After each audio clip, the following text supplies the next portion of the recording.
الشيطان الرجيم بسم الله الرحمن الرحيم إن في خلق السماوات والأرض واختلاف الليل والنهار لآيات لأولي الألباب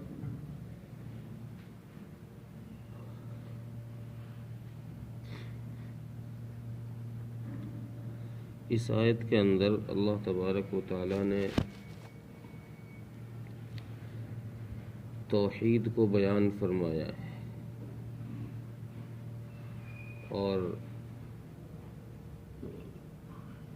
اپنی بادشاہی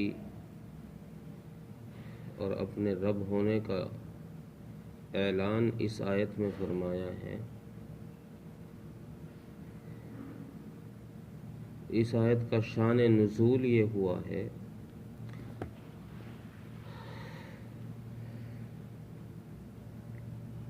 حضرت عبداللہ بن رباح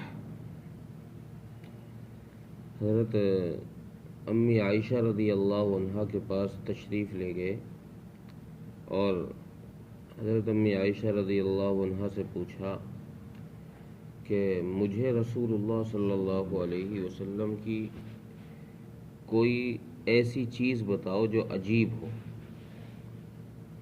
حضرت امی عائشہ رضی اللہ عنہا نے فرمایا کہ رسول اللہ صلی اللہ علیہ وسلم کی تو ہر چیز عجیب تھی،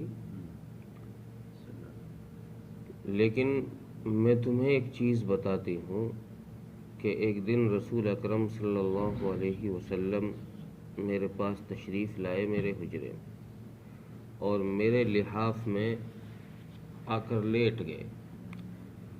تھوڑی دیر کے بعد رسول اکرم صلی اللہ علیہ وسلم نے فرمایا کہ عائشہ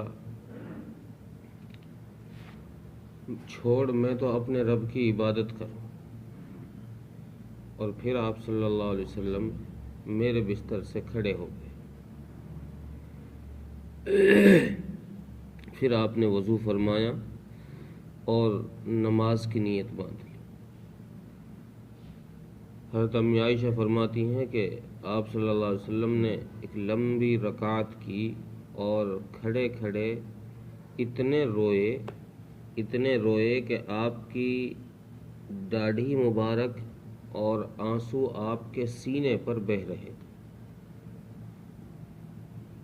پھر آپ نے ایسے ہی لمبا رکوع فرمایا، اس میں بھی آپ اس قدر روئے۔ پھر سجدہ کیا آپ نے، سجدے میں بھی اس قدر روئے۔ آخر آپ نے اتنی لمبی نماز پڑھی کہ صبح صادق ہو گئی اور حضرت بلال رضی اللہ عنہ نے آ کر دروازے پہ کنڈی بجائی اور رسول اکرم صلی اللہ علیہ وسلم کو آواز دی اور فرمایا کہ حضور نماز کا وقت ہو گیا، نماز پڑھا دیں۔ تو آپ صلی اللہ علیہ وسلم نماز سے جب فارغ ہوئے، نفلوں سے جب فارغ ہوئے، تو میں نے رسول اللہ صلی اللہ علیہ وسلم سے عرض کیا کہ میرے محبوب، آپ اتنا کیوں روئے، اتنا کیوں تڑپے ہیں آپ، جبکہ اللہ تبارک و تعالیٰ نے آپ کے اگلے پچھلے گناہ اگر ہوں بھی تو معاف کر دیے، اعلان مغفرت کا اللہ نے فرما دیا، تو آپ اتنے کیوں تڑپے ہیں؟ رسول اللہ صلی اللہ علیہ وسلم نے ارشاد فرمایا، عائشہ کیا میں اپنے رب کا شکر گزار بندہ نہ بنوں؟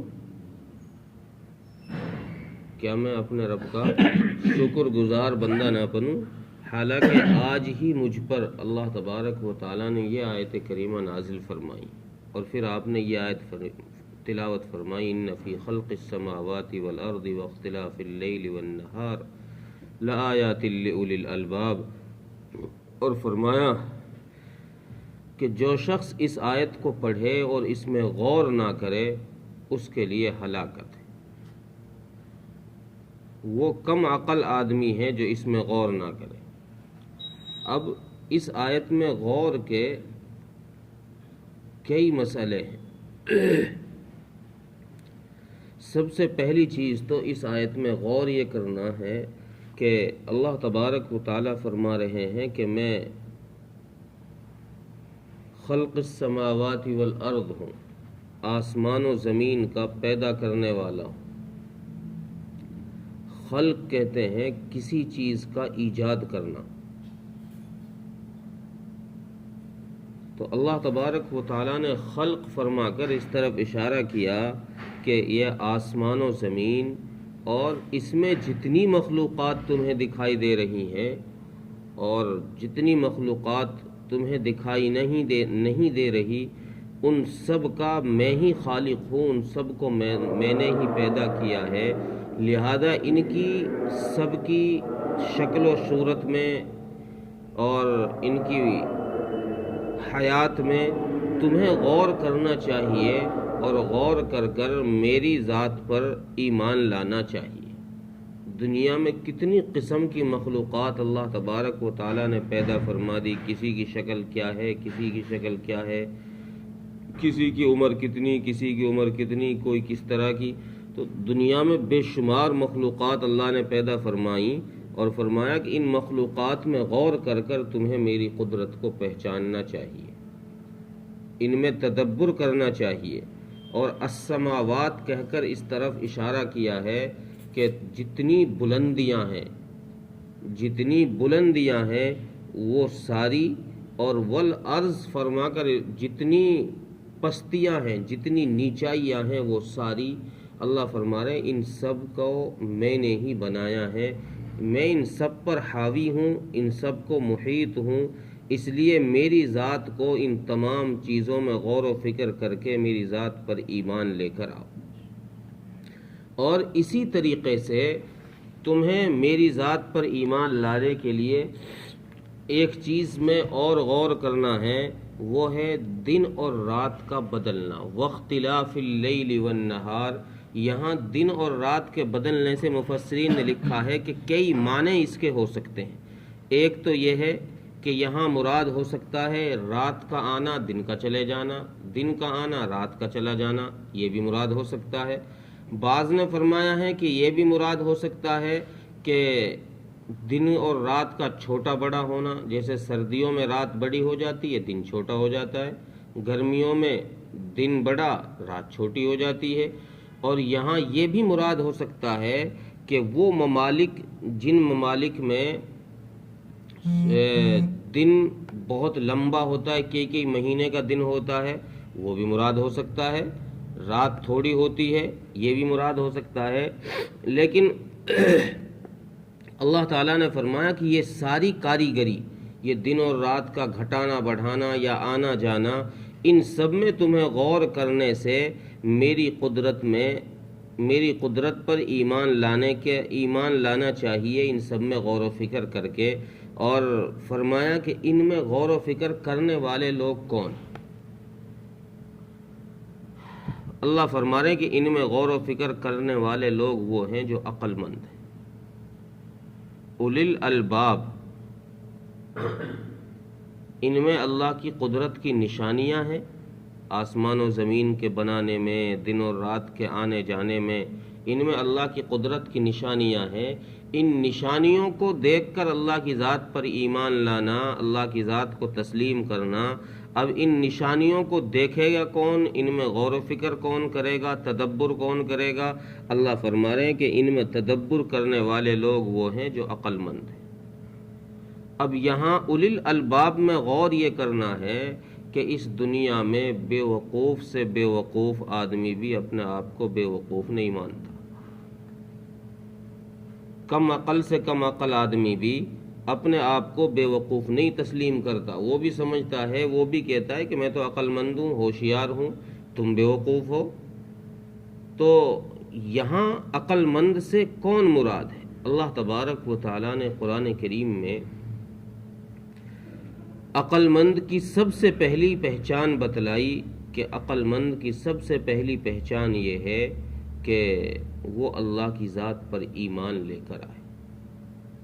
ہوشیار اور عقل مند آدمی وہ ہے جو اللہ کی ذات پر ایمان لے کر آئے، اور پھر اس ایمان لانے کے لیے اللہ کی ذات میں غور و فکر، اللہ کی بنائی ہوئی مخلوقات میں، اللہ کی ذات میں نہیں، اللہ کی بنائی ہوئی مخلوقات میں غور و فکر کرنا، یہ اس ایمان والے کی پہچان ہے کہ وہ ایمان والا ہی ہوگا جو اللہ کی اس کاریگری میں غور و فکر کرے گا، اور محسوسات جو ہے وہ انسان کے چند اعضاء سے ہوتی ہے، جیسے آنکھ، کان، ناک، زبان، ان کے ذریعے سے محسوسات کا علم انسان کے اندر میں حاصل ہوتا ہے۔ یا تو کسی چیز کی آواز سن کر انسان پتہ لگاتا ہے، یا سونگ کر پتہ لگاتا ہے، یا دیکھ کر پتہ لگاتا ہے، یا زبان سے چکھ کر پتہ لگاتا ہے۔ تو ان کے ذریعے سے انسان کے پاس وہ علم آتا ہے جس سے وہ صحیح غلط کی تمیز کرتا ہے، اور انہی چیزوں کے ذریعے سے بے عقل جانور بھی صحیح اور غلط میں فرق کرتے ہیں۔ جانور بھی آنکھ، کان اور زبان کے ذریعے سے ہی صحیح اور غلط میں فرق کرتے ہیں۔ تو اللہ تعالیٰ نے فرمایا کہ جو عقل مند ہیں وہ ان آنکھ، کان، جو محسوسات کے جو ذرائع ہیں، ان ذرائعوں کے ذریعے سے وہ جب صحیح اور غلط کی تمیز کر سکتا ہے تو وہ ان تمام چیزوں میں صحیح اور غلط کو پرکھ لے، محسوس کر لے، اور محسوس کر کر پھر ہماری ذات پر ایمان لے کر آئے۔ یہ لوگ ایمان والے جو ہیں، جنہوں اللہ پر ایمان رکھتے ہیں، یہی لوگ ہیں جو عقل مند ہیں، جن کو قرآن کریم نے کئی جگہ پر فرمایا ہے کہ اولی الالباب، یہ عقل مند لوگ ہیں۔ عقل مند لوگوں کی سب سے پہلی پہچان، اور کئی پہچان قرآن کریم میں بتلائی ہیں، سب سے پہلی پہچان یہ ہے کہ وہ اپنے رب پر ایمان لے کر آتے ہیں۔